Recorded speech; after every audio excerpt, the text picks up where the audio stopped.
Hello friend, हमारी आज की कहानी है अधूरा विवाह। आंखों में न जाने कितने सपने सजाए नई दुल्हन ने घर में कदम रखा था। भाव्या और तपन की जोड़ी बहुत जम रही थी, पर ये कैसे शब्द थे जो पिघले हुए शीशे की तरह भाव्या के कानों में पड़ रहे थे।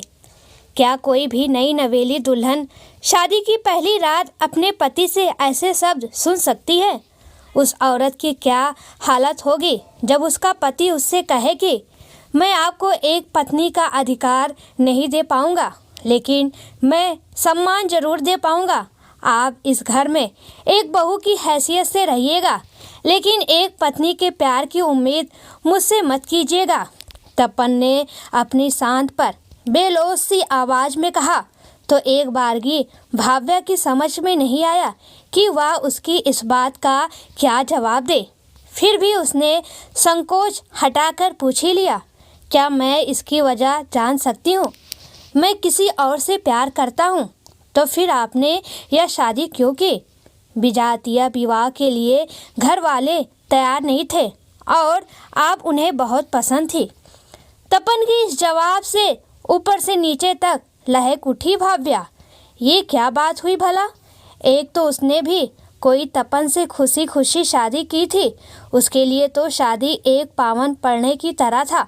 उसे बताया गया था कि लड़के को भी वह बहुत पसंद है, तो आज वह अपने कानों से यह क्या सुन रही थी? ऊपर से तपन की ऐसी बेरुखी। भाव्या की मर्जी न तो किसी ने शादी के पहले पूछी थी और न ही अब किसी को यह ख्याल था कि भाव्या क्या चाहती है या उसके मन में क्या चल रहा है।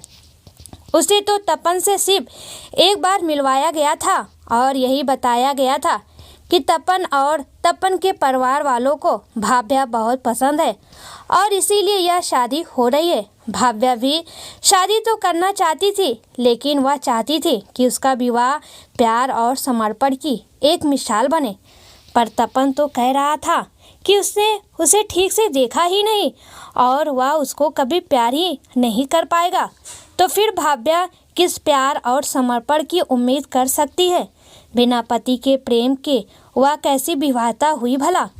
और अगर पति का प्रेम नहीं है तो इस विवाह का क्या महत्व है? यह सवाल भाव्या के अंतर्मन से गूंज रहा था।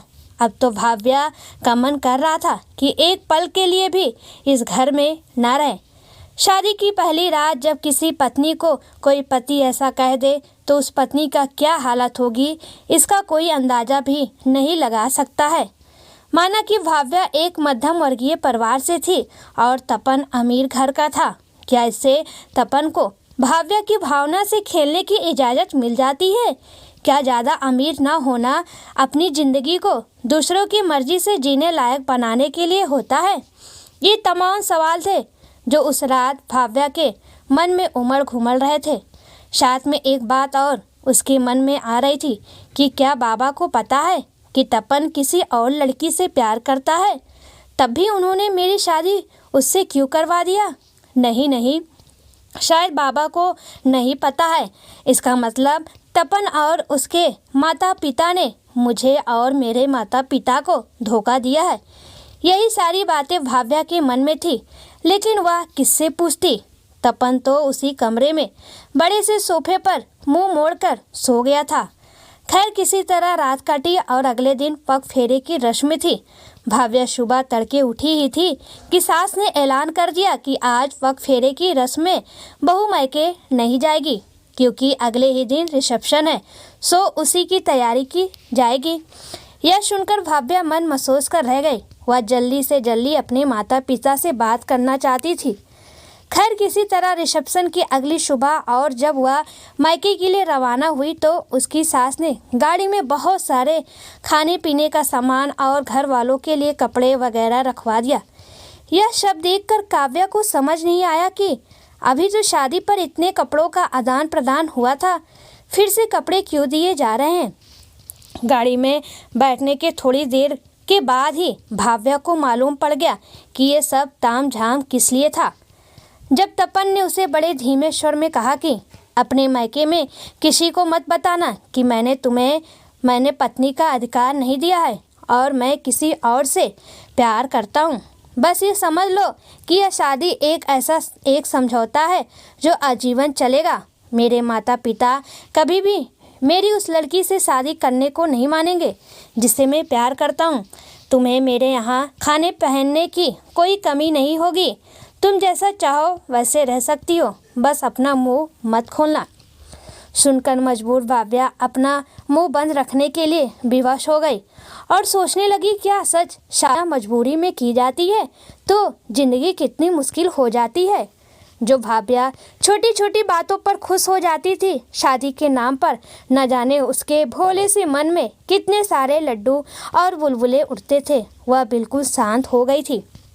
मायके में उसका बुझा चेहरा बहुत कुछ कह रहा था, लेकिन वह बार बार माँ के पूछने पर टाल जाती थी तो माँ भी क्या करती। आखिर माँ से नहीं रहा गया तो उन्होंने खुलकर पूछ ही लिया। फिर भाव्या ने भी रो रो कर अपने मन की बात माँ के सामने रख दी। जब पूरी बात पता चली तो माँ ने कहा कि अब तुम्हारी शादी हो गई है तो अब तुम्हें जैसे भी हो उनके साथ ही निभाना होगा। पर भाभा ने कहा, नहीं, मैं वहाँ नहीं जाऊँगी जहाँ मुझे प्यार और सम्मान नहीं मिलेगा। मैं वहाँ नहीं जाऊँगी। उसकी आवाज़ की दृढ़ता के सामने माता पिता ने कुछ नहीं कहा। पर तुम ये मत भूलो कि तुमसे छोटी भी 2 बहनें हैं। अगर तुम इस तरह से मायके में रह जाओगी तो उन दोनों की शादी भी नहीं होगी। ये भाव्या के उस पिता के शब्द थे जो उसे बहुत प्यार किया करते थे, पर अब वह एक मजबूर पिता थे। और भाव्या यह अच्छी तरह से जानती थी कि समाज में शादीशुदा बेटी का मायके में रहना बिल्कुल अच्छा नहीं माना जाता। जितना कुंवारी बेटी खटकती है, उससे कई ज़्यादा शादीशुदा या तलाकशुदा बेटी समाज की आंखों में खटकती रहती है। पर फिर भी उसने हिम्मत जुटाकर कह ही दिया, लेकिन बाबा, मैं चाहे पूरी ज़िंदगी उनके घर नौकरानी बनकर रहूं, लेकिन मेरी सेवा का भी कोई मोल नहीं होगा, क्योंकि मुझे पति का प्यार और सम्मान तो कभी नहीं मिलेगा।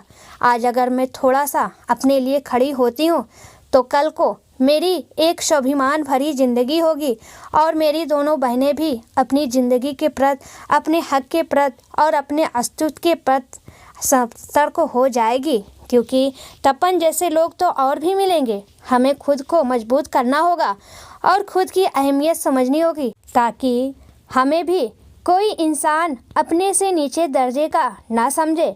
आगे थोड़े से विरोध के बाद भाव्या के माता पिता उसकी बात मान गए थे और भाव्या ने अपने जीवन का संकल्प निश्चय कर लिया था कि वह अपने पैरों पर खड़ी होगी और अपनी ज़िंदगी का रिमोट अपने हाथ में रखेगी। सबसे पहले तो वह आत्मनिर्भर होकर अपना मुकाम हासिल करेगी और इस क्रम में अपनी दोनों छोटी बहनों को भी आत्मनिर्भर बनाने में सहायता करेगी। अब भाव्या की जीने की वजह बदल चुकी थी। वह अब अपने आप पर ध्यान देने लगी थी और अपने करियर बनाने की तैयारी कर रही थी, ताकि वह तपन को तलाक देकर अपनी नई जिंदगी शुरू कर सके। तपन और उसके परिवार वालों ने बहुत कोशिश की कि भाव्या उनकी बात मान ले, लेकिन भाव्या ने अपने जीवन का लक्ष्य निश्चित कर लिया था और उसे अब पता था कि आगे उसे क्या करना है। इसलिए उसे सही समय पर उसे तलाक भी मिल गया और उसने अपने पैरों पर खड़े होकर आगे जाकर अपने मनपसंद युवक पवन से शादी भी कर ली थी। ऐसा कई बार होता है कि जीवन में कभी एक पल ऐसा आता है जब हमें एक अपने लिए निर्णय लेना होता है और उस निर्णय पर हमारा भविष्य निर्भर करता है। भाव्या ने भी सही समय पर अपने भविष्य का कठोर निर्णय लिया, जिसकी वजह से उसका भविष्य तो संवर ही गया, साथ ही उसकी दोनों बहनों को भी जीवन जीने का अंदाज पता चल गया और अपने अस्तित्व का स्थापित करना कितना ज़रूरी है ये भी पता चल गया। शुरू में जो लोग भाव्या को एक तलाकशुदा समझकर, अकेली औरत समझकर कमतर समझते थे, आज उसे एक सफल नौकरी पेशे के साथ एक कुशल गृहिणी के रूप में देखकर अपनी बहन बेटियों को उसका उदाहरण देने लगे थे। इन सबके मध्य में भाव्या का अपना आत्मविश्वास और उसका साहस था, जो वह समाज की गलत सोच और मान्यताओं से टकराई और खुद को विचलित नहीं करके अपना हक लिया और अपने अस्तित्व को स्थापित करने के लिए पुरजोर कोशिश की। तभी आज उसका नाम एक उदाहरण बन चुका था आज अपने खुश रहने की वजह भाव्या की मेहनत थी। उसने खुद अपनी खुशी पाने के लिए कोशिश जो की थी। वैसे कहा जाता है कि सफलता उसी के कदम चूमती है जो उसे पाने के लिए कोशिश करता है। हमारी कोशिशों में दम होना चाहिए। सफलता तो मिलकर रहती है, चाहे जीवन के किसी क्षेत्र में सफलता पानी हो। लगातार कोशिश, साहस और हिम्मत अगर हो तो वह दिन दूर नहीं जब सफलता का हर तमगा हमारे सिर पर होगा।